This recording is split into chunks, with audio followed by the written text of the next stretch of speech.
जी ओवैसी जी, स्वागत है आपका आज तक पर।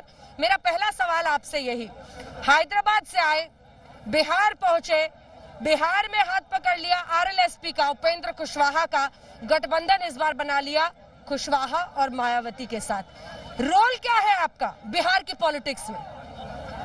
एमआईएम जनाब कुशवाहा साहब के साथ अलायंस में है, जिसमें बहुजन समाज पार्टी है, देवेंद्र प्रसाद यादव साहब की पार्टी है, राजभर साहब की पार्टी है और दीगर दो पार्टीज हैं। हम इन तमाम का हिस्सा हैं डेमोक्रेटिक सेक्युलर अलायंस का, और हम तमाम मिलकर इलेक्शन लड़ रहे हैं। और हमारी कोशिश ये है कि बिहार की जनता को एक विकल्प चाहिए, एक ऑल्टरनेट पॉलिटिकल प्लेटफॉर्म चाहिए, क्योंकि 15 साल नीतीश कुमार और बीजेपी के वो बिहार की जनता तंग है।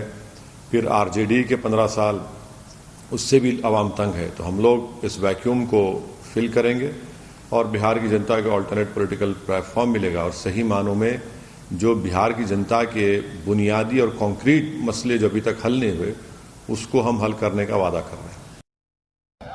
नहीं, लेकिन देखिए, नीतीश कुमार के साथ उपेंद्र कुशवाहा के रिश्ते खराब हुए। उपेंद्र कुशवाहा का हाथ थामने का मतलब क्या? महागठबंधन में कोई आपको साथ लेने को तैयार नहीं है, इसीलिए जो दिखा उसी के साथ आप साथ हो लिए।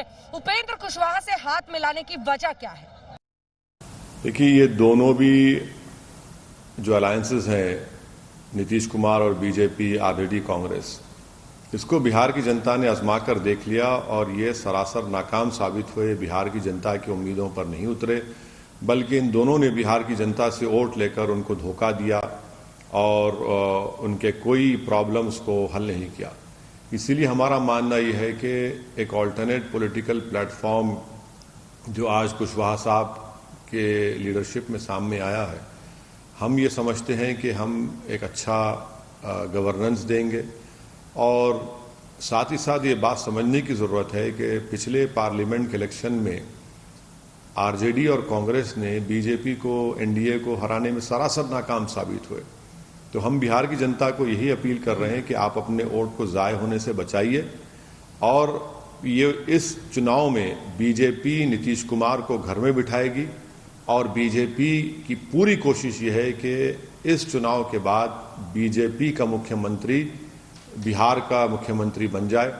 इसीलिए बिहार की जनता के लिए बहुत ज़रूरी है कि पिछले चुनाव में, असेंबली के चुनाव में 5 साल पहले उन्होंने बीजेपी के खिलाफ वोट दिया था, मगर उनको धोखा दिया गया, झूठ बोलकर उनको वोट हासिल किया, और नीतीश कुमार और कांग्रेस, आरजेडी इसमें नाकाम साबित हुए और बीजेपी फिर सत्ता में आ गई। तो इसलिए हम उम्मीद करते हैं कि बिहार की जनता न सिर्फ हमको अपने वोट से, बल्कि अपनी मोहब्बत से और अपने आशीर्वाद से नवाजेगी।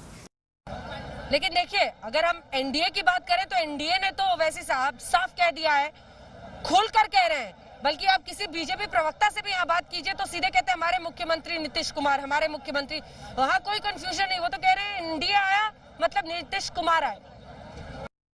देखिए, मैं आपसे जो बात कहा हूँ, ये कोई छुपी हुई बात नहीं है।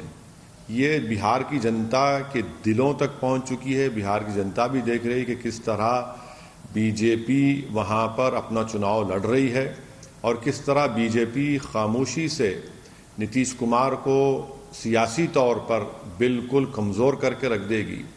और इसीलिए हम बिहार की जनता से बार बार ये अपील कर रहे हैं कि आप अपने वोट को ज़ाय होने से बचाइए। आरजेडी, कांग्रेस में इतनी ताकत नहीं है कि वो बीजेपी को हरा सके, क्योंकि पार्लियामेंट के इलेक्शन में ये एक सीट पर कामयाब है, और वो भी एमआईएम का कैंडिडेट था अख्तर उल ईमान, जो बिहार के हमारे अध्यक्ष हैं। अगर वो 3 लाख वोट हासिल नहीं करते तो वो सीट पर भी, किशनगंज की पार्लियामेंट सीट पर कामयाब नहीं हो सकते।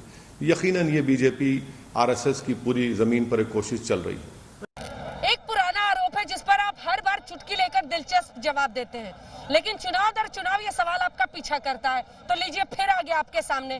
कांग्रेस कह रही है आप बीजेपी के प्लान बी है, टीम बी है, आप वोट कटवा पार्टी है उनके लिए। नहीं, मुझे इससे कोई फर्क नहीं पड़ता। जितना वो मुझ पर झूठे इल्ज़ाम लगाएंगे, उतने ज़्यादा मेरी हिम्मत और हौसले में इजाफा होगा, उतना ज़्यादा बिहार की जनता, ख़ासतौर से सीमांचल के वो लोग जो आज इंसाफ के लिए तड़प रहे हैं, उनकी हिम्मत और हौसले में और उनकी ज़िद में और इजाफा होगा। क्योंकि अगर बिहार के पार्लियामेंट के चुनाव में आप सिर्फ एक सीट जीतते हैं, और मैं तो एक किशनगंज लड़ा, तो वोट कटवा कौन साबित हुए? कहाँ गया आरजेडी का वो रिवायती वोट, कहाँ गया कांग्रेस का रिवायती वोट? और महाराष्ट्र में इम्तियाज जलील ने औरंगाबाद की 23 साल के बाद शिवसेना से वो सीट जीती, और आज महाराष्ट्र में शिवसेना और कांग्रेस सत्ता में है। तो क्या ये सेकुलरिज्म के ठेकेदार हैं कि वो जो लिख के दे दें वो सेकुलर हैं, जो नहीं लिख के दें कम्युनल हैं? तो हम इन चीज़ों की फिक्र नहीं करते, बल्कि जितना इल्ज़ाम लगाएंगे उतना बिहार की जनता और जागरूक होगी और वो कहेगी कि हाँ, ये झूठा इल्ज़ाम लगा रहे हैं। लेकिन देखिए, मेरा सवाल ये है कि आपने एक जो गठबंधन बनाया है उसका लक्ष्य क्या है? क्या आपको लगता है एनडीए, महागठबंधन इनको चुनौती दे पाएंगे?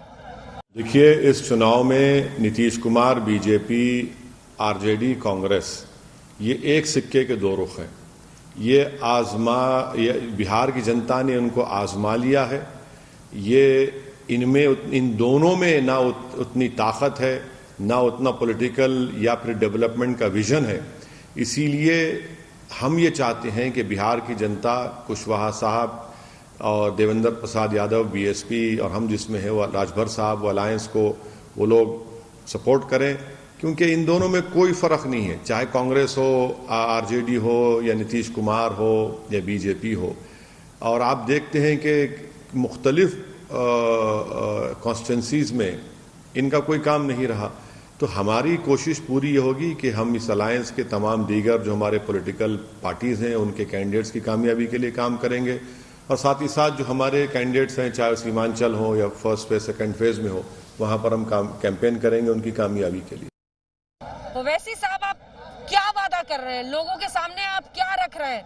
यहाँ तो कहीं नीतीश का निश्चय है, तेजस्वी का प्रण पत्र है, 10 लाख नौकरी वो देंगे, तो बीजेपी लेकर आई है मैनिफेस्टो और वो कह रही है कि हम तो 19 लाख नौकरी देंगे।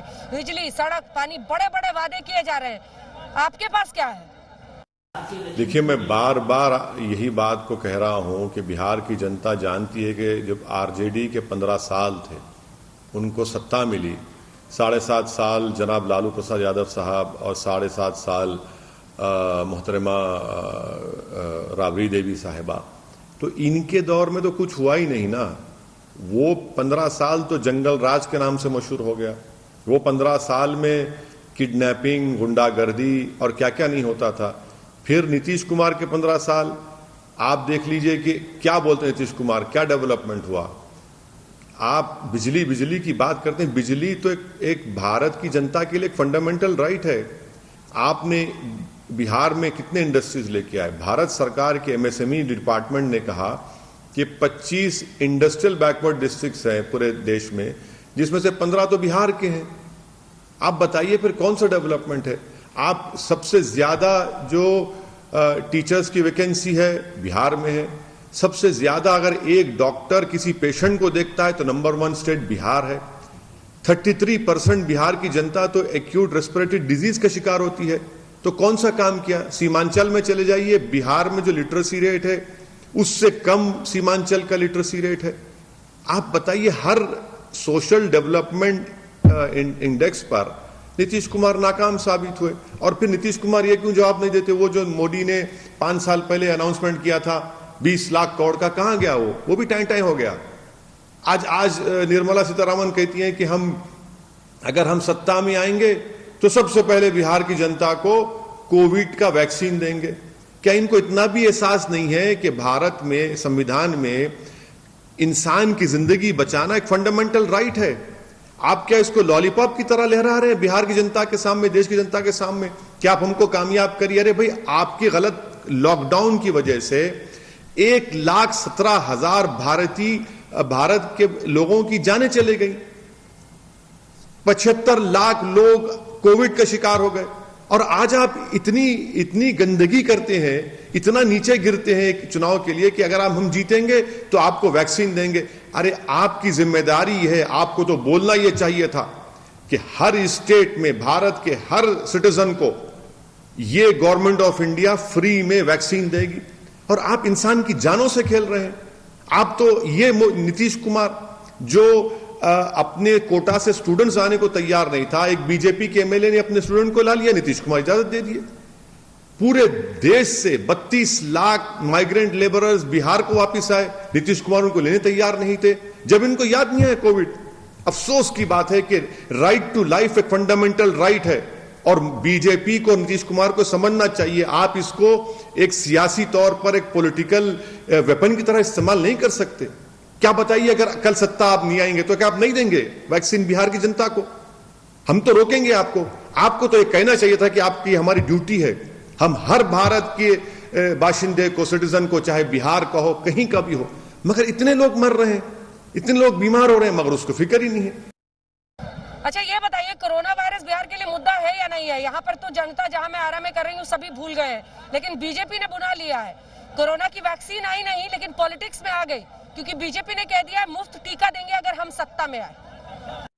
कोरोना वायरस से ज्यादा इनका अनकॉन्स्टिट्यूशनल लॉकडाउन, आज मोदी सरकार ने जो अनकॉन्स्टिट्यूशनल लॉकडाउन जो शुरू किया था, वो मैं उस वक्त भी कह रहा था कि ये गलत है। अगर बीजेपी और नीतीश कुमार ये फैसला करते कि भाई हम लॉकडाउन 7 दिन के बाद करेंगे, उससे पहले हम पूरे बिहार के माइग्रेंट लेबरर्स को वापस बुला लेते हैं। जब ट्रेन चलाते आप, जब उनकी जान बच जाती। आज बिहार में कोविड या पूरे देश में कोविड इतना नहीं फैलता, मगर क्योंकि नरेंद्र मोदी अपने आप को एक बहुत बड़ा विज्ञान समझते हैं, उन्होंने 4 घंटे में ऐलान कर दिया कि लॉकडाउन, और फिर लॉकडाउन खोलने के लिए 8 दिन दिए। तो यही तो गलत बात है। यकीनन कोविड एक इशू रहेगा क्योंकि इनकी गलतियों की वजह से। और फिर आज का बीजेपी का अनाउंसमेंट कि आप हमको सत्ता में लाइए, हम वैक्सीन देंगे। क्या बात है बताइए? क्या आप इलेक्शन में आप जीतेंगे वैक्सीन देंगे?